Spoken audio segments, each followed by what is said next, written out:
श्री राम। नमो नारायण। हर हर महादेव। नवरात्रि के 5वें दिन माता स्कंद माता की पूजा की जाती है। स्कंद माता देवी दुर्गा का 5वां अवतार है। स्कंद माता का नाम 2 शब्दों से मिलकर बना है, स्कंद व माता, और इसका अर्थ होता है स्कंद की माता। स्कंद का अर्थ है कार्तिकेय, जो कि महादेव और माता पार्वती के पुत्र है। माता का अर्थ है माँ, और इसी प्रकार स्कंद माता माता पार्वती का ही एक रूप है। स्कंद माता की 4 भुजाएं हैं। माँ एक हाथ में कार्तिकेय को पकड़े हुए और उनके दूसरे व तीसरे हाथ में कमंडल का पुष्प है। अपने चौथे हाथ में स्कंद माता अपने भक्तों को आशीर्वाद देती है। स्कंद माता की सवारी एक शेर है। स्कंद माता विशुद्धि चक्र की अधिष्ठात्री देवी है। विशुद्धि चक्र हमारे गले के उभरे हुए भाग के ठीक नीचे स्थित होता है।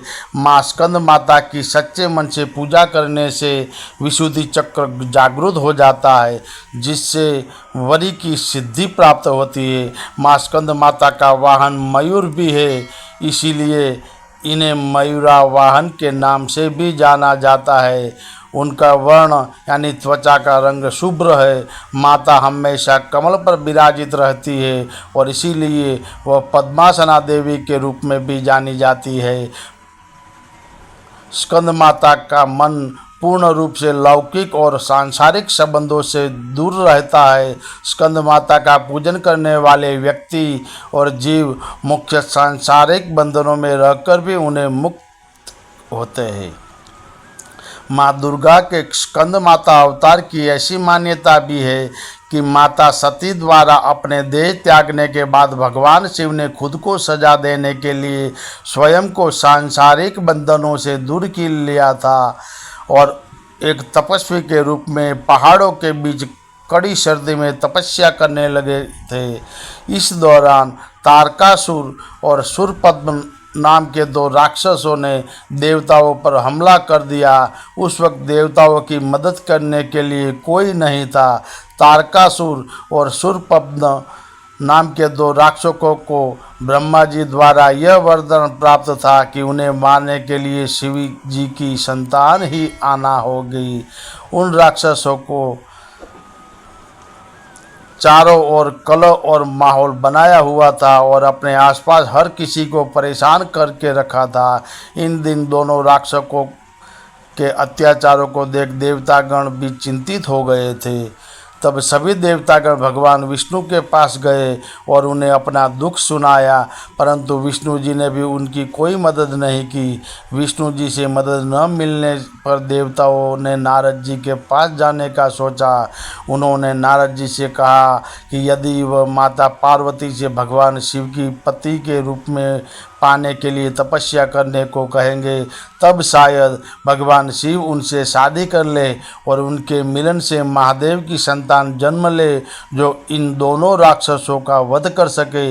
इसीलिए नारद जी के कह अनुसार माता पार्वती जी ने भगवान शिव को पति के रूप में पाने के लिए घोर तपस्या की। उनकी भक्ति से खुश होकर भगवान शिव ने उन्हें विवाह करने का निर्णय लिया। विवाह के पश्चात माता पार्वती और भगवान शिव की ऊर्जा से एक बीज का जन्म हुआ।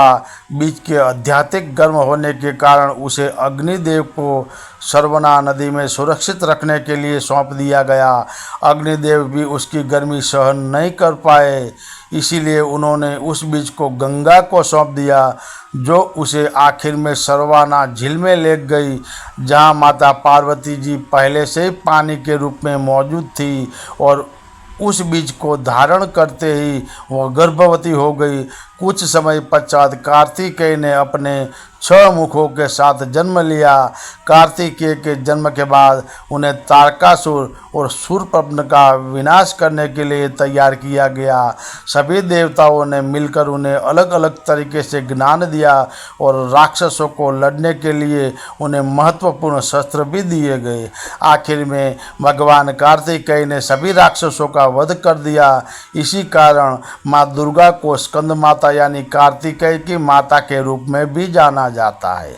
स्कंद माता के मंदिर पूरे भारतवर्ष में कई जगह स्थापित है, लेकिन उनमें से एक बहुत प्रचलित उत्तर प्रदेश वाराणसी में स्थित है। देवी दुर्गा के 5वें स्वरूप में स्कंद माता की पूजा की जाती है। उन्हें अत्यंत दयालु माना जाता है। कहा जाता है कि देवी दुर्गा का यह स्वरूप मातृत्व को भी परिभाषित करता है। स्कंद माता कमल के आसन पर भी विराजमान होती है। माता का एक विशेष मंत्र है, वो भी विशेष फलदायी है कि ओम देवी स्कंद माताए नमः, अर्थात ओमकार स्वरूपी स्कंद माता जो कि अपने भक्तों की समस्त इच्छाओं को क्षण भर में पूर्ण कर देने वाली है, उनके चरणों में बारंबार नमस्कार है। स्कंद माता की उपासना से बाल रूप स्कंद भगवान की उपासना स्वयं हो जाती है कि माँ स्कंद माता की उपासना से उपासक की समस्त इच्छाएं पूर्ण हो जाती है। हमें भी स्कंद माता की शरण प्राप्त हो, यही प्रार्थना करनी चाहिए। जय श्री राम। नमो नारायण। हर हर महादेव।